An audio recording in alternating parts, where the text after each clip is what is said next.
જ્યારે કંઈ સમજણમાં ન પડે કે કયું શાક બનાવવું ત્યારે ફક્ત 5 મિનિટમાં બનાવો નવું ચટાકેદાર ટેસ્ટી શાક, જેના માટે કડાઈની અંદર આપણે 3 ટેબલસ્પૂન જેટલું તેલ ગરમ કરી લીધું છે.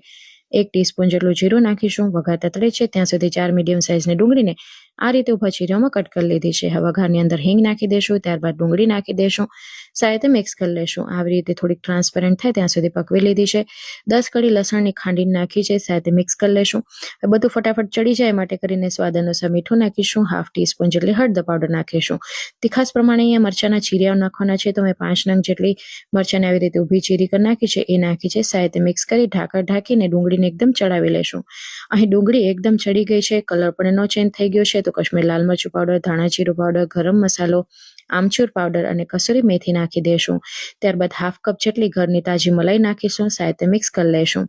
હવે મલાઈની કચાશ દૂર થઈ જાય એ માટે કરીને ઢાંકણ ઢાંકીને 2 મિનિટ સુધી સીજવા દેશું.